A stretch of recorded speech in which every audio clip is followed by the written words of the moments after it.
पिछले साल पृथ्वी लगातार 9 दिनों तक वाइब्रेट करती रही और ये कोई छोटी मोटी बात नहीं है। मानव इतिहास का लाउडेस्ट साउंड और सबसे खतरनाक वॉल्केनिक इरप्शन कहा जाने वाला कारकाटोआ वॉल्केनिक इरप्शन भी जब 27 अगस्त 1883 के दिन इंडोनेशिया में हुआ था ना, तो उसके आफ्टर इफेक्ट्स में आने वाला भूकंप और सुनामी भी महज 30 घंटे के अंदर अंदर शांत हो गई थी और वो इफेक्ट भी पूरी दुनिया भर में नहीं देखा गया था। इसी तरह अगर कोई बहुत ही मैसिव एस्टेरॉयड ना हो तो उसके कोलिजन का असर भी मैक्स टू मैक्स 1 हफ्ते तक ही भूकंप के रूप में नोटिस किया जाता है। पर इन दोनों घटनाओं से भी बड़ा आखिर ऐसा क्या हुआ कि 9 दिन तक पृथ्वी में सिस्मिक एक्टिविटीज रिकॉर्ड की गई और वो भी लगातार, वो भी ग्लोबल स्केल पे। वेल, आज के इस वीडियो में हम इसी के ऊपर बात करने वाले हैं। तो हेलो गाइस, मैं हूं कौशिक और चलिए शुरू करते हैं एक और नए एपिसोड को।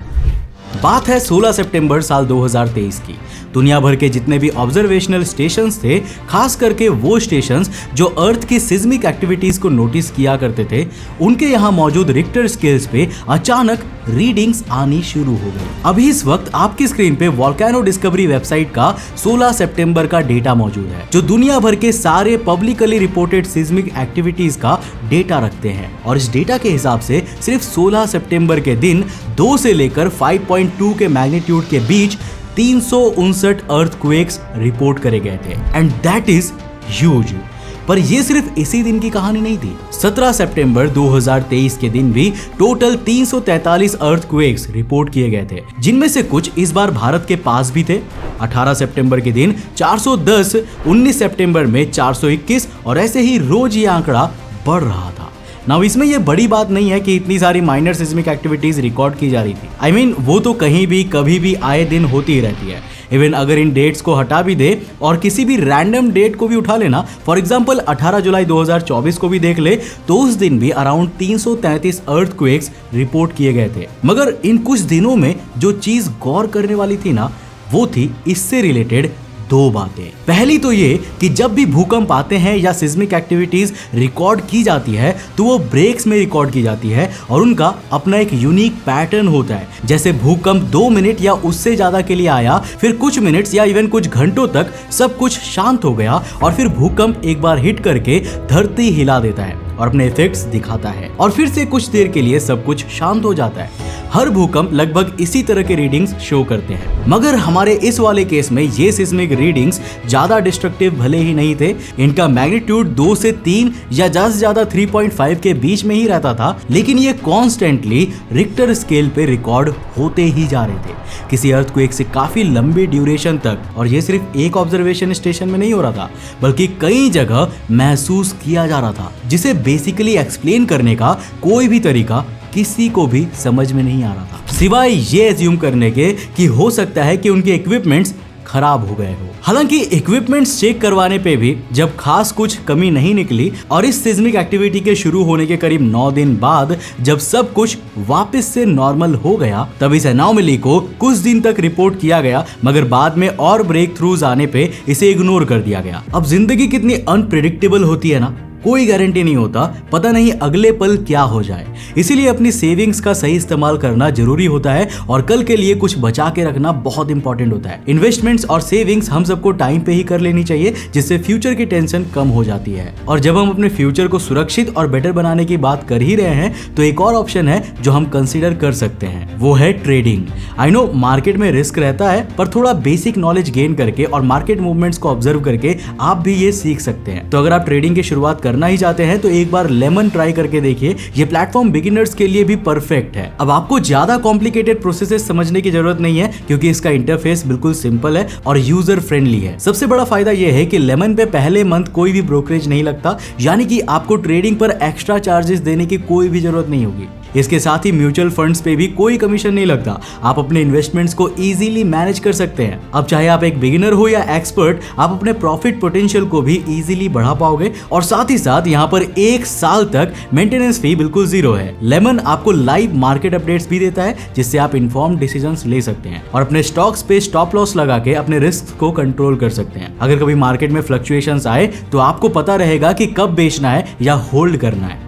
प्लेटफॉर्म पर डिटेल्ड इन्फॉर्मेशन है आईपीओज, म्यूचुअल फंड्स और स्टॉक्स के बारे में, जिससे आपको हर इन्वेस्टमेंट ऑप्शन की कंप्लीट डिटेल्स मिलती है। यहाँ टॉप एनालिस्ट रेटिंग्स भी मिलती है जो आपको बताती है कि कौन से स्टॉक को बाय या फिर सेल करना है। अब ये डिसीजंस ट्रेडिंग में बहुत इंपॉर्टेंट होते हैं। इन्वेस्टमेंट आइडियाज सेक्शन के जरिए आप ट्रेंडिंग स्टॉक्स और मार्केट परफॉर्मेंस को चार्ट्स और मैट्रिक्स के थ्रू देख सकते हैं, जो स्पेशली यूजफुल है जब आप एक बिगिनर हो या 9 to 5 जॉब करते हो और ज्यादा रिसर्च का टाइम नहीं मिलता। तो अगर आप भी अपनी इन्वेस्टमेंट जर्नी को शुरू करने की सोच रहे हो या फिर ऑलरेडी एक इन्वेस्टर हैं, तो लेमन आपके लिए एक बढ़िया ऑप्शन हो सकता है, जिसे मेरे अकॉर्डिंग आपको एक बार चेक तो जरूर करना चाहिए। सो डिस्क्रिप्शन में दिए हुए लिंक से इसे चेक कीजिए और अपना अकाउंट खोलकर देखिए। हालांकि अभी रिसेंटली इंटरनेशनल रिसर्चर्स की एक टीम ने अपने अपने अवेलेबल सोर्सेज से उस दौर के डेटा को कलेक्ट किया कि उस वक्त दुनिया भर में और खास करके एपिसेंट्रिक एरिया के पास कौन सी मेजर जियोलॉजिकल घटनाएं घटी थी, और यहाँ चीजें इंटरेस्टिंग बन गई। दोस्तों, अगर अभी तक आप इस वीडियो को थोड़ा गौर से देख रहे होंगे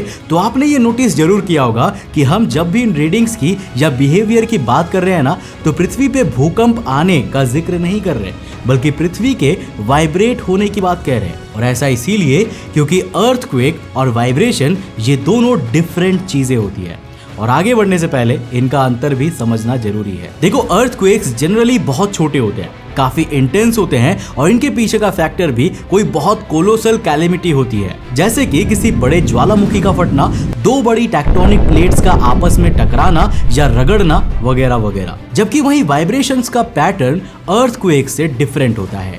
इनकी इंटेंसिटी इतनी ज्यादा नहीं होती कि ये मास लेवल पे कोई डिस्ट्रक्शन कर सके, और ये इतने ज्यादा पैसिव होते हैं कि अगर कई घंटों या दिनों तक भी आएंगे तो भी बिना इक्विपमेंट के आप इनकी प्रेजेंस नोटिस नहीं कर पाएंगे। कुल मिलाकर खेल पूरा इंटेंसिटी का है, मगर इस डिफरेंस में इस गुत्थी को सुलझाने का एक क्लू भी है, और वो है जियोफिजिकल एक्टिविटी। अगर हम किसी टेम्पोररी सिस्मिक एक्टिविटी को सुलझाने का सोच रहे होते तो हमें किसी शॉर्ट टर्म मैसिव इंसिडेंट पे गौर करना पड़ता, जो कि ऑनेस्टली किसी बिल्डिंग के डेमोलिशन से लेके छोटे से छोटे मेटेओराइट्स के टकराने तक कई फैक्टर्स में देखा जा सकता था। लेकिन चूंकि यहाँ पे काफी लो फ्रीक्वेंसी वाइब्रेशन लंबी पीरियोडिसिटी के लिए देखी जा रही थी, इसीलिए वैज्ञानिकों ने अपने डेटा का स्कोप थोड़ा छोटा किया और सिर्फ उन घटनाओं पे गौर करना शुरू किया जो उस दौर में कई दिनों तक अपने रीजन्स को अफेक्ट कर रही थी।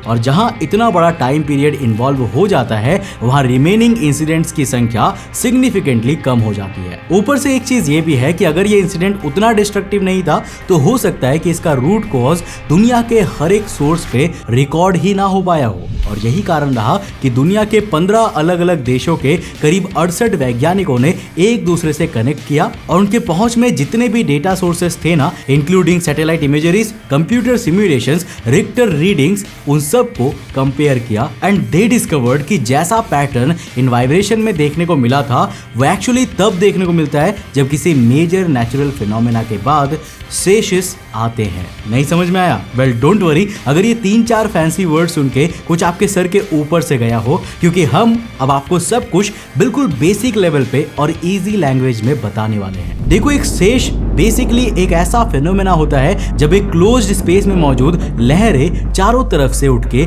एक दूसरे को कैंसल आउट करने की कोशिश करती है, बट इवेंचुअली उस फोर्स से और ज्यादा स्ट्रांग हो जाती है। अब हम चाहे इसे कितना भी सिंप्लीफाई क्यों ना कर दे, बिना एग्जाम्पल के इसे समझ पाना मुश्किल है, और इसकी इंटेंसिटी समझने के लिए ये वीडियो एक परफेक्ट एग्जाम्पल है। 25 अप्रैल 2015 के दिन किसी स्विमिंग पूल में रिकॉर्ड किए गए इस वीडियो में आप देख सकते हैं कि स्विमिंग पूल के अंदर स्ट्रॉन्ग स्टैंडिंग वेव्स कई डायरेक्शन से उठ रही है, लेकिन चूंकि इनमें से किसी को भी सेटल डाउन होने के लिए या अपनी एनर्जी रिलीज करने के लिए सफिशिएंट जगह नहीं मिल रही है, इसीलिए ये और स्ट्रॉन्ग वाइब्रेशंस क्रिएट करती जा रही है। अपेरेंटली ये वीडियो नेपाल के अर्थक्वेक के समय की है, और सेशस भी किसी सुनामी की तरह तभी क्रिएट होते हैं जब पानी में इस हाइपर एनर्जी को एक्सर्ट किया जाता है। बट द डिफरेंस इज कि जिस तरह सुनामी एक ही बार में अपनी सारी एक्सेसिव एनर्जी से पानी को लाके जमीन पे पटक देती है ना, वैसे मौके सेशियस को नहीं मिल पाते, क्योंकि वो एक एनक्लोज्ड एरिया में अकर करती है। अब यहाँ तक आधी मिस्ट्री सॉल्व हो गई थी,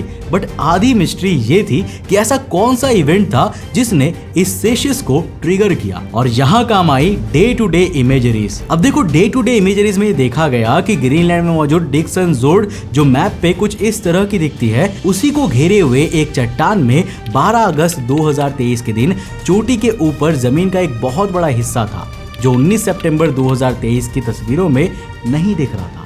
और ये टाइमलाइन बहुत क्लोजली मेल खा रही थी उन 9 दिनों के टाइम पीरियड से। सिर्फ इतना ही नहीं, बल्कि वैज्ञानिकों ने ये भी देखा कि उस चट्टान के हटने के बाद इस जमीनी हिस्से के फिजिकल अपीयरेंस में भी काफी चेंजेस नोटिस किए जा सकते थे। बस इसके बाद क्या था, एनालिसिस की गई, डेटा कंप्यूटर में डाला गया, चीजों को सिमुलेट किया गया and here is what happened. सितंबर 2023 में ईस्टर्न ग्रीनलैंड में एक पिघलते हुए ग्लेशियर की वजह से करीब 4000 फीट ऊंची पहाड़ी के नीचे अचानक लैंडस्लाइड शुरू हो गई, जिसने इतना बड़ा जमीनी हिस्सा पानी में डाल दिया कि उनसे ओलंपिक के साइज के 10,000 स्विमिंग पूल्स भरे जा सकते थे। जब ये 1.2 किलोमीटर ऊंची माउंटेन पीक ढहने के बाद नीचे मौजूद डिक्सन जोर्ड में गिरी तो पानी करीब 200 मीटर ऊपर उछल गया था और इससे क्रिएट होने वाली वेव्स करीब 110 मीटर्स ऊंची थी। नाउ सिंस ये जोर्ड कोई स्ट्रेट तो है नहीं कि वेव्स सीधा आगे बढ़ के निकल जाए, बल्कि इस जोर्ड के फिगर में आप देखेंगे तो ये आगे जाके बड़ा शार्प टर्न लेती है। यही कारण है कि इस लैंडस्लाइड के बाद वाटर में जो एनर्जी स्टोर हुई थी वो काफी धीरे धीरे अगले कुछ दिनों में एस्केप कर रही थी। और ये जो छोटा सा स्ट्रेट पाथ है ना, इसी में हाई एनर्जी वेव्स हर 90 सेकेंड्स में बैक एंड फोर्थ मूव कर रही थी, जो एग्जैक्टली अर्थ की वाइब्रेशन रीडिंग से भी मेल खा रहा था। पर इस मिस्ट्री का सॉल्व होना हमारे लिए खुशी की बात नहीं है, बल्कि ये दुख की बात है। ये घटना कभी होती ही ना अगर धरती पे ग्लोबल वार्मिंग और क्लाइमेट चेंज की वजह से ग्लेशियर्स पिघल ना रहे होते। इस केस में इवेंचुअली उस पहाड़ में मौजूद ग्लेशियर इतना पतला हो गया था कि वो अपने ऊपर मौजूद जमीन को होल्ड ही नहीं कर पाया और आगे जाके लैंडस्लाइड का कारण बना। और जैसे जैसे मेरे दोस्त हालत बिगड़ रहे हैं ना, ये अंदेशा है कि आगे स्थितियां और ज्यादा खराब होने वाली है और ऐसे और ज्यादा वाइब्रेशंस आगे देखने को मिल सकते हैं। ऐसे में ये रिसर्च और ये वीडियो एक बहुत बड़ा रिमाइंडर है कि हमें कार्बन फुटप्रिंट को कम करने के लिए कुछ ना कुछ बहुत जल्दी करना पड़ेगा, नहीं तो पूरा ग्लोब एक कांस्टेंट अर्थक्वेक साइकिल में भी फंस सकता है, जिसका अंत कब होगा ये कोई नहीं जान पाएगा। हालांकि एक सुनामी और एक शाइस के बीच में 2 मेजर डिफरेंसेस हमें नीचे कमेंट करके आप जरूर बताना। देखते हैं किसने किसने वीडियो कितना ध्यान से देखा है। अगर वीडियो पसंद आया और कुछ नया सीखने को मिला तो इस वीडियो को लाइक कर देना, अपने दोस्तों के साथ जरूर शेयर करना। अगर आप नए हो चैनल पे तो चैनल को सब्सक्राइब करने के साथ साथ नोटिफिकेशन बेल ऑन कर देना। और अगर आपको ये वीडियो पसंद आया ना तो मैं आपको रिकमेंड करूंगा कि आप अगली वीडियो इसे जाकर जरूर देखना, जिसमें हमने बात किया है इंडिया में मौजूद कुछ ऐसे ट्राइब्स के बारे में जिसके बारे में आप सुनकर बिल्कुल चौंक जाओगे कि कुछ ऐसे ट्राइब्स भी इंडिया में रहते हैं क्या। यहाँ पे क्लिक करो और जाकर देखो, बहुत इंटरेस्टिंग वीडियो है। मैं मिलता हूं आपको नेक्स्ट एपिसोड के साथ, तब तक के लिए बाय, जय हिंद।